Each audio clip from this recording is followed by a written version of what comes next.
So, ito po, yung news article na kung saan nakalagay, Duterte facilitates release of 8 Chinese citizens.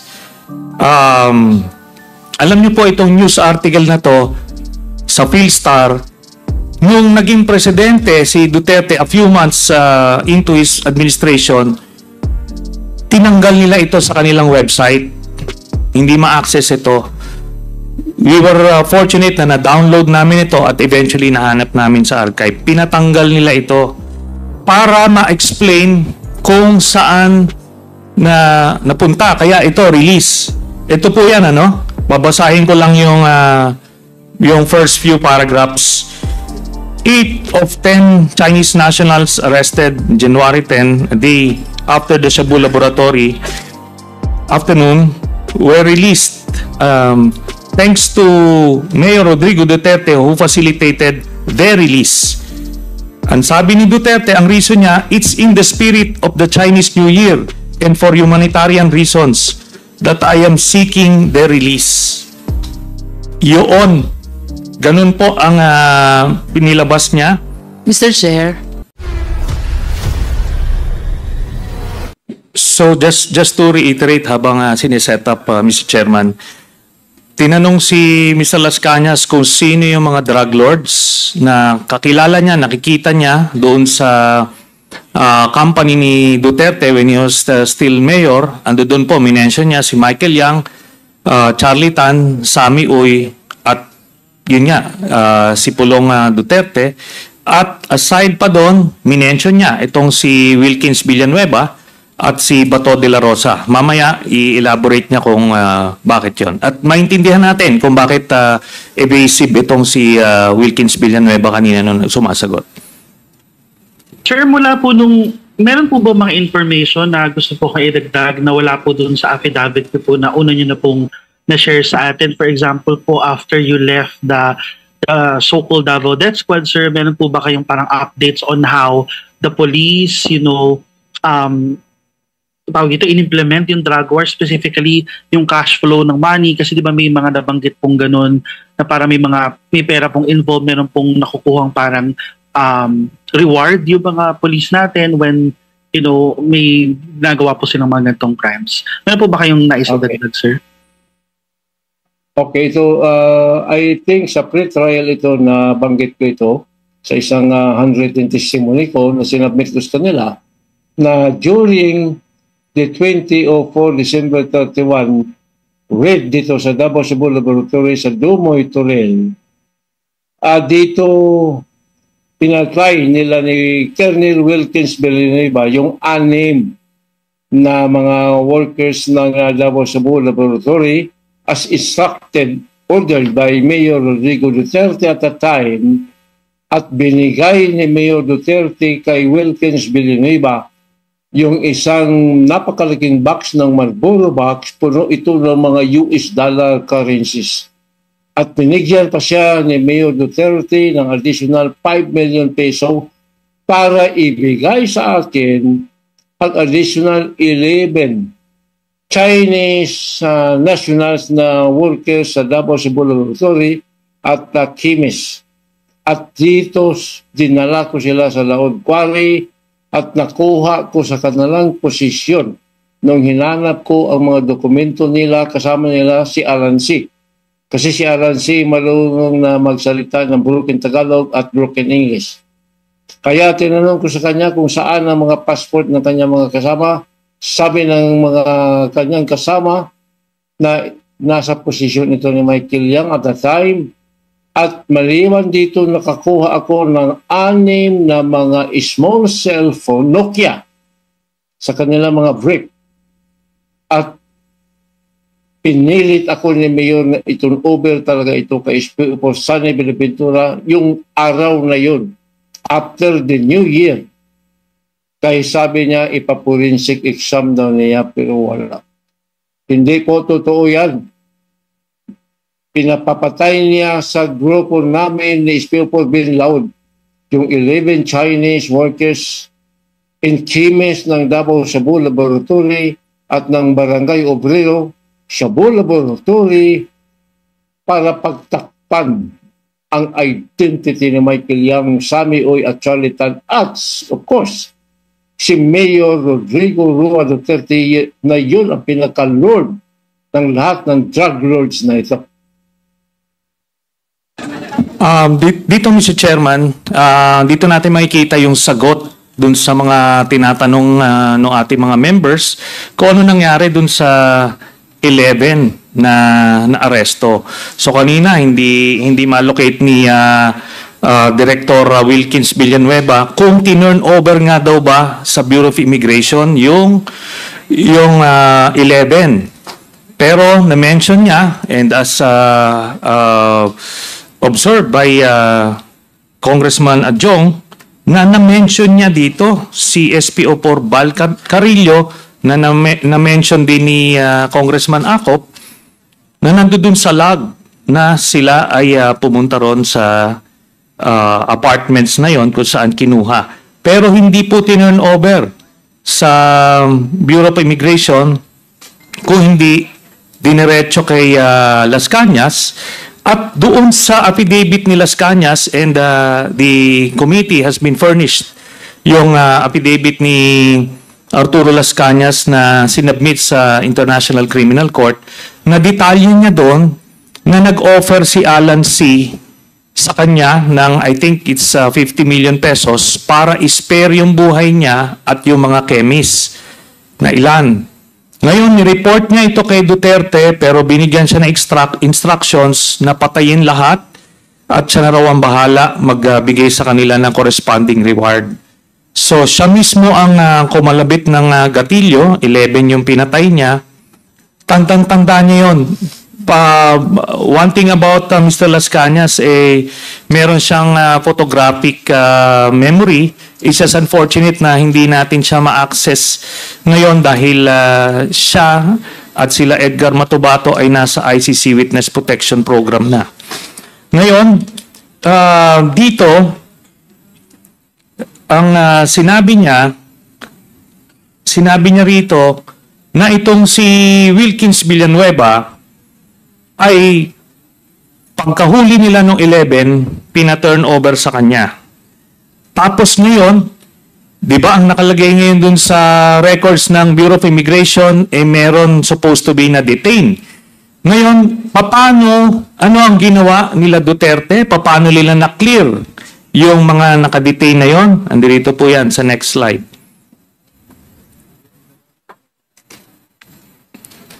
Next slide, please. Sir, mula po... So, ito po, yung news article na kung saan nakalagay, Duterte facilitates release of 8 Chinese citizens. Alam niyo po itong news article na to sa Philstar, nung naging presidente si Duterte a few months into his administration, tinanggal nila ito sa kanilang website. Hindi ma-access ito. We were fortunate na na-download namin ito at eventually nahanap namin sa archive. Pinatanggal nila ito para ma-explain kung saan na napunta. Kaya ito, release. Ito po yan, ano? Babasahin ko lang yung first few paragraphs. 8 of 10 Chinese nationals arrested January 10, a day after the Shabu Laboratory afternoon, were released thanks to Mayor Rodrigo Duterte who facilitated their release. Ang sabi ni Duterte, ang reason niya, it's in the spirit of the Chinese New Year and for humanitarian reasons that I am seeking their release. Yun. Ganun po ang pinilabas niya. Mr. Chair, Yes, if I may interrupt Chairman. Senator Trillanes, may we just be enlightened why the date of this publication is February 10, 2006? Yes. So lumalabas dito, Mr. Chairman, na kailangan nilang linisin yung or itay yung loose ends na yon kasi on record sinabi nila tinurn over nila sa Bureau of Immigration. Kaso nga pinatay na. So supposed to be ano doon pa rin. Kaya para malinis yung or matay yung loose end na yon, pinalabas kunyari, naglabi siya na i-release ito out of humanitarian reasons. Humanitarian reasons pa kung ginamit, yung pala, pinapatay niya na. Tapos, pagka cross-match niyo po yung 8 pangalan dyan, doon po lalabas doon sa 11 na list na missing.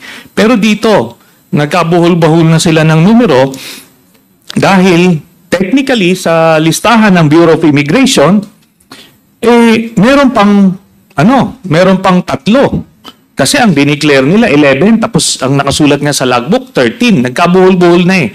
Kaya talagang meron pong mananagot at may pipiyok dyan sa Mr. Chair. Bureau of Immigration. Ma'am. With all due respect, Yes, Ms. can we at Chairman. least cross-match those 8 names as against the 13 names Yes. which are born in the logbook of the Honorable ACOP? Comsec, please. Opo. So, ginawa na po namin yan earlier dun sa list mismo nito ni Director Wilkins Villanueva. So, 2 po nag-match eksakto. Then may 4 kasama yung parents ni Alan C. Same sound. Kumbaga kasi it's a Chinese name. Pero, ando doon siya, nagpo-cross-match siya. So, ano po ito, no? If matutuloy po yung pag-subpoena ng mga records at yung mga opisyales doon sa Bureau of Immigration, lalabas po doon na walang tinurn over itong si Wilkins Villanueva kasi nagpatotoo na ho si Arturo Las Cañas na sa kanya tinurn over nung tao ni Wilkins Villanueva na si Val Carrillo. So, yun po ang nangyari dito at documented ho ito si Duterte mismo ang naglabi nung release nila kunyari para lang maging consistent dun sa storya nila na nirelease ko yung mga Chinese. Then Senator Trillanes, yes, so ma'am.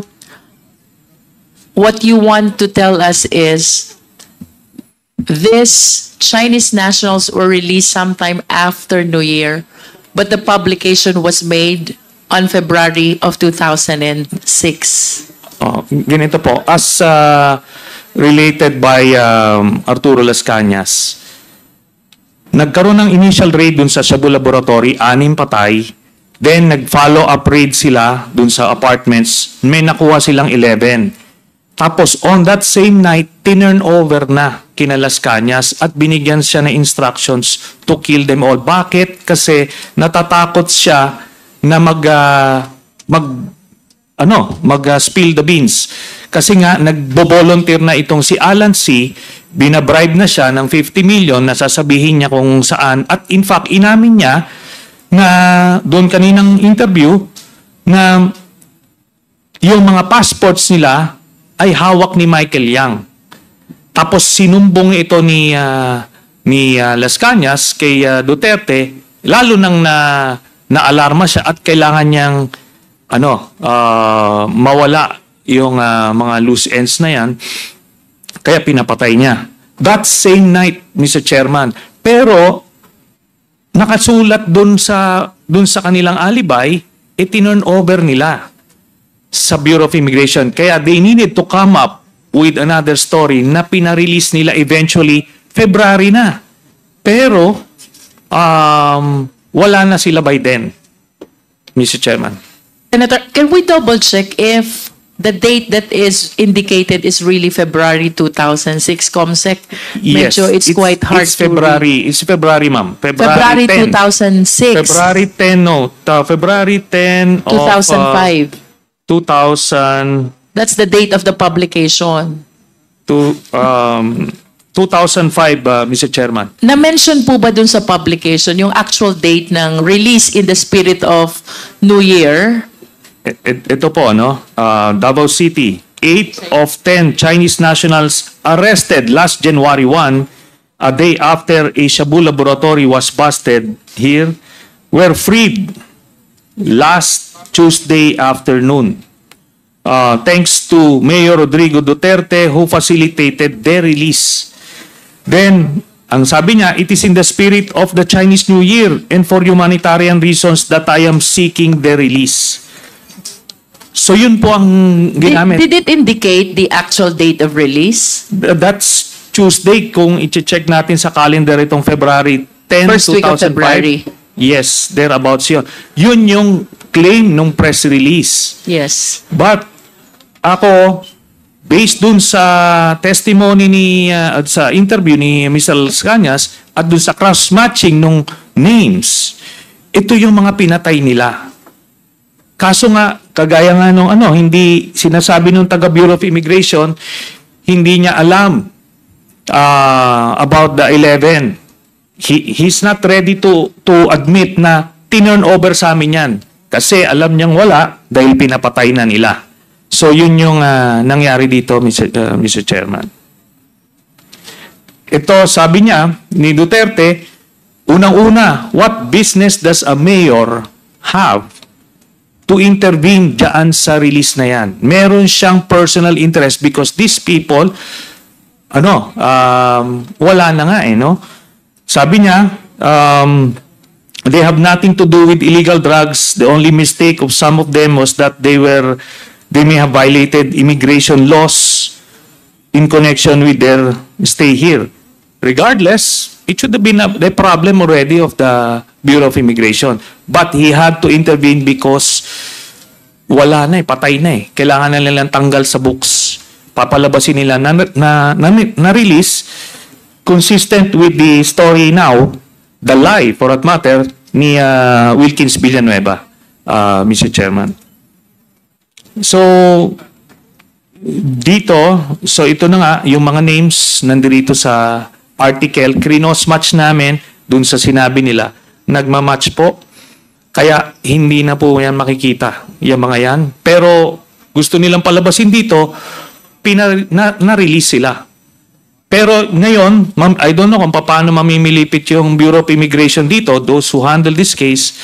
Bakit nila ni-release? Anong basis? Kasi ang sinasabi dito ni Duterte, siya yung umarbor. So this is one of the first na nakuha namin paano siya magtago at mag-protect dun sa ultimate drug lord dito, which was Michael Yang. I'll proceed. Okay. Next. So ito, sige po.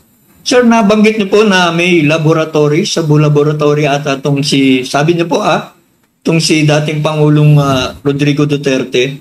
Sir, baka Yes. pwede niyo pong i-describe kung ano pong laboratorio to, saan po to dating makikita, ano po yung mga operasyon doon, sir? Baka pwede niyo pong i-detalye para sa ating mga kasamaan sa media. Okay. Mga year 2021, nung bumalik siya, 2002, inassign niya ako na mag-security sa isang kanyang mga Filipino-Chinese kaibigan, particularly Samuel and Charlie Tan and Michael Yang, na nagtayo daw ng isang canfish factory sa Dumoy, Toril, which is naniwala naman ako, kasama ko dito si SPO4 Sanson Binaventura. Kami nag-escort sa mga van na lumalabas sa ninawalaan ko na isang canfish factory sa Dumoy, Toril at the time na binamanage po ito ni Michael Yang at ni Sammy Oy at ni Charlie Tan. Nagde-deliver po sila ng mga allegedly sardines, finished product ng mga sardines for export to Malaysia. Gamit po nila yung Toril Fish Port na malapit lang po sa Shabu Laboratory na ito. 3 kilometers lang. Kami nag-escort ni Sunny. And then ang nirintahan ni Charlie Tan na mga fishing boat going to Malaysia at the time ay yung kay Mr. Cascabil ng Toril Fish Port. Then nadiskubrihan ko na lang po na Shabu Laboratory pala ito lahat nung na-raid na po ito ni Police Captain Asierto. Wala kaming nakita ni isang tinapa. So, ito po, no, nakita nyo how graphic or how detailed yung kanyang mga descriptions kasi insider siya. And dito natin makakita ang PIDEA Chief, Regional Director ng Region 11, no? Itong si Director Wilkins Villanueva. These Shabu laboratories were operating under his nose precisely because, as mentioned by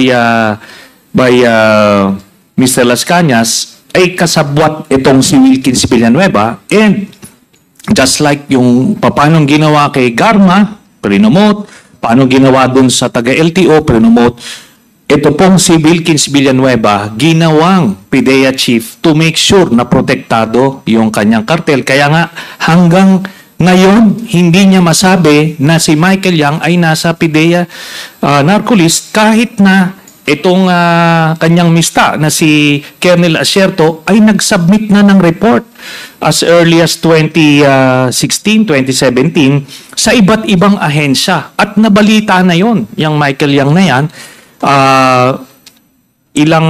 ilang forum na lumabas pangalan, pero dahil itong protector na si Wilkins Villanueva, yun yung kanyang role dito sa Duterte Drug Syndicate. Next. Alam niyo po ba, hanga ako dito kay Trillanes no? Talagang tinutukan niya at talagang kumbaga porsigido siya na mapagbayad si Digong sa kanyang mga kasalanan dito sa nakaraang kanyang pamumuno, 'di ba? Alam niyo po si Trillanes, kung tutuusin, pwede naman niyang hindi na to gawin eh. Pwede naman niyang ipagsawalang bahala na lang to, 'di ba? Kasi wala naman na siya sa gobyerno, hindi naman na siya senador. Pero dahil sa siguro challenge siya o tinarantado siya ni Digong, kaya po ang ginagawa niya ngayon, 'di ba? Kahit na hindi na siya taong gobyerno, nagpupursige siya para mapatunayan na talagang si Digong ang masama dito sa issue ng yung dito sa EJK na to, sa mga illegal na pulburon, 'di ba? Ito yung ito yung katotohanan na talagang darating ang araw na babagsak ka at lalabas ang katotohanan at malalaman ng taong bayan kung ano ang mga ginagawa mong illegal. So, eto na yun. Dito rin sa video na ito, dito ko nalaman na eto palang si Las Cañas at si Matubato ay nasa ICC Witness Protection Program na. At alam nyo po, etong dyaryo na ito, hindi man ito ebidensya na merong, kumbaga matibay na ebidensyang may ginawa si Digong, pero di ba ito ay inilathala contrary doon sa mga kinukwento ng mga gumawa doon sa Dumoy Laboratory na yun pala, hindi pala talaga ito pinalaya. Kung hindi, ito ay kinuha sa doon sa kulungan at saka ginurgur doon sa quarry. Iya po, kumbaga galing din talaga si Trillanes, talaga to, kumbaga pinapatotohanan niya yung kanyang mga sinasabi. At sabi nga niya, 'di ba, ipapakulong daw niya si Trillanes. Sabi ni Trillanes, papakulong daw niya si Digong pagkatapos ng termino nito. So, oo nga, medyo delay na, hindi naman nagkatotoo pa, pero sa tinatakbo ngayon ng ginagawa ng Quadcom at ginagawa po ng mga tao na masasabi nating may kinalaman o may nalalaman ng mga ginawa ni Digong na masama noong kanyang termino, 'di ba? Doon papunta eh. Nakikita ko doon papunta eh. Doon siya talaga papunta kasi kailangan talagang pagbayaran ni Digong to dahil kawawa naman po yung ating mga kababayan na sumisigaw ng hustisya. Yung sinasabi ni ni Bongo, hayaan daw po ang taong bayan ng humusga, hayaan daw ang taong bayan ang magsabi kung sila ba'y mas nakakalakad ng maayos sa pamumuno ni Digong o ngayong pamumuno ng ating Pangulong Bongbong Marcos. Ayun na nga eh. Diba? Buti sana magsalita si Bongo ng gano'n na hayaan ng taong bayan ng humusga kung walang sumisigaw ng hustisya para sa kanilang mga anak, asawa, kapatid. Diba? Hindi. Meron eh. Diba? So yung sinasabi ni Bongo na ginawa daw nila yon para sa ating mga kababayan, hindi totoo yun. Ginawa nila yon para sa kanilang ikayayaman, hindi para sa taong bayan. Diba? Kaya alam nyo, sa totoo lang, ito yung wake up call na para sa ating mga Pilipino. Yung nangyayari sa Quadcom, mga natutuklasan sa Quadcom. Ito na yung wake up call sa mga Pilipino. Huwag na tayo magpabudol muli. Pag ang mga alipores ni Digong, katulad ni Bato at ni Bongo, si Ipe, Jimmy Bondok, si Kibulok, etong si Panot na abogado at kung sino-sino pa na mga kumakandidato ngayon. Kapag po yung mga yan nanalo, asahan na natin na madadagdagan ng katulad ni Robin Padillang bugok na walang ibang ginawa kung hindi ipagtanggol si Digong, si Kibulok at ang PDP laban. Ganun na lang po mangyayari na ang dapat na kanilang ginagawa ay interes ng taong bayan ang kanilang inaatupag. Pero ang kanilang pinupursigit, tinatrabaho ay ang kapakanan ni Digong. Diba? Biruin mo, interparliamentary courtesy ang pinagsisigawan ni Bato. Laging dahilan ni Bato kapag pinapatawag ng Quadcom. Hindi siya attend for interparliamentary courtesy. Pero kung bastusin niya naman ang Kongreso, di ba? Kung pag-isipan niya ng masama ang Kongreso, ganun-ganun na lang. O pati si Robin Padilla. O interparliamentary courtesy, wala na yun. Dahil binabastos nila ang kanilang mababang kapulungan. Di ba po? Kaya wag niyo na iboto yan, yung mga kumakandidato na yan, kahit sino pa yan, na mga kandidato para sa senador ni Digong. At kahit yung mga party list na kampi kay Digong, wag niyo na rin iboto yan. Mga papasahurin lang natin yan, tapos kakalabanin lang din naman yung ating presidente. Diba? Mga nagbabalat kayo lang. Huwag nang iboto yung mga yan. Hayaan nyo na po yan ng mga magdiretso sa Inidoro, Cubeta, Poso Negro, yung mga kampo ni Duterte na yan. So, yun lamang po. Maraming salamat sa pagsama nyo dito sa aking vlog na ito. Ingat po kayo. Nasaan mang panig kayo ng mundo. Momo at chup chup. Love you, love you. God bless us all. Pilipinas. God first.